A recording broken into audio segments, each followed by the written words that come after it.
Como fazer para ser um bom discípulo de Jesus? Boa pergunta. O cristianismo não é apenas a conversão é a salvação, a conversão é a porta de entrada.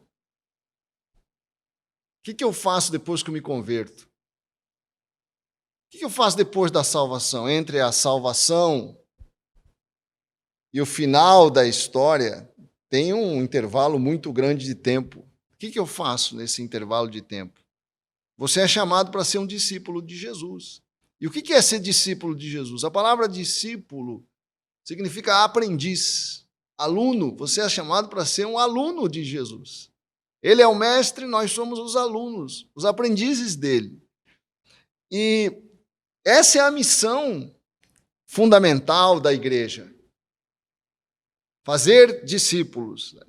Quando Jesus entrega a missão para a igreja, lá em Mateus 28, ele diz assim, verso 18, então Jesus aproximou-se deles e disse, foi-me dada toda a autoridade no céu e na terra, portanto, está falando para a igreja, para os apóstolos, para o povo, está comissionando, dando uma missão, isso é comissionar, né? Dar uma missão para os seus apóstolos, para os seus discípulos.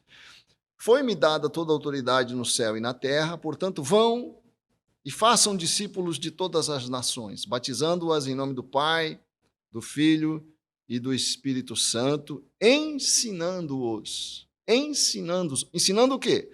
A obedecer tudo que eu lhes ordenei. E eu estarei sempre com vocês até o fim dos tempos. Olha que promessa maravilhosa. É uma missão com uma promessa. Uma missão, vai, façam discípulos, ensinem os discípulos a fazer a tua vontade, né? A obedecer tudo que eu ensinei. Fazer a vontade de Deus, perdão, né? E o que eu preciso para ser um discípulo? Você precisa ter essa disposição de ser um bom aprendiz. E Jesus fala em Lucas, a partir no capítulo 9, no verso 23, ele diz assim, se alguém quer vir após mim, se alguém quiser me seguir, ou se alguém quer ser discípulo, né? É essa a convocação de Jesus. Se alguém quer vir após mim, negue-se a si mesmo, dia a dia, tome a sua cruz e siga-me. Pois quem quiser salvar a sua vida, perderá, e quem perder a sua vida por minha causa, esse a salvará. Então o Senhor Jesus está nos dando aqui 3 passos para nós sermos bons discípulos.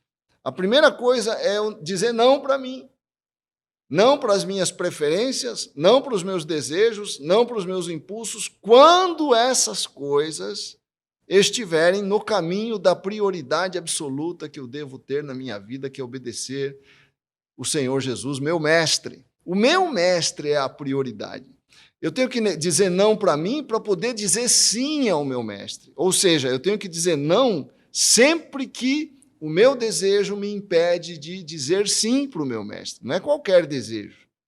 Você tem desejo de prosperar, você tem desejo de avançar, você tem desejo de ter êxito na vida, esses desejos são bons. Você tem desejo de casar, enfim, nós temos muitos desejos, mas alguns, e em alguns momentos, podem atravessar a minha prioridade fundamental. O discípulo de Jesus, ele tem uma prioridade máxima, uma ambição fundamental, né, que é fazer a vontade do seu mestre, seguir os passos do seu mestre.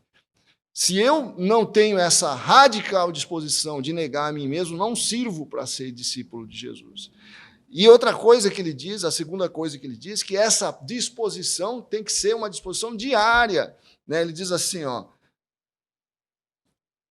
se alguém quer vir após mim, ou se alguém quiser ser meu discípulo, negue a si mesmo.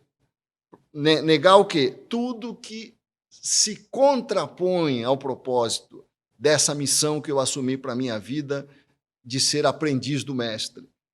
Dia a dia tome a sua cruz. Quer dizer que eu tenho que diariamente ter essa disposição de matar aquelas coisas. Tomar a cruz significa... A cruz é um símbolo de morte na época de Jesus, né? A cruz é uma simbologia de morte. Ou seja, então, quando eu digo que eu preciso como é que eu posso dizer? Negar a mim mesmo, eu preciso morrer para aquelas coisas que me impedem de ser um bom discípulo. E no final ele diz assim: se alguém quer vir após mim, negue-se a si mesmo, dia a dia tome a sua cruz e siga-me. Não desista, prossiga, continue seguindo e seguindo e seguindo, porque esse processo de negar, sabe, ele é maravilhoso na medida que eu vou aprendendo, mas ele tem muitos momentos difíceis, muitos momentos em que eu quero desistir, muitos momentos que parece que não está valendo a pena. É nessa hora que você, não, mas eu estou nesse propósito e ninguém vai me tirar dessa disposição que eu assumi para a minha vida de ser um bom aprendiz do Senhor Jesus. E na semana que vem, nós vamos falar também sobre fé, sobre essas coisas, mas uma pergunta que você pode ter e você pode fazer, e eu quero abordar na semana que vem, é como aumentar a minha fé? Como é que eu faço para aumentar a minha fé, para ser um discípulo cheio de fé? Pense e creia.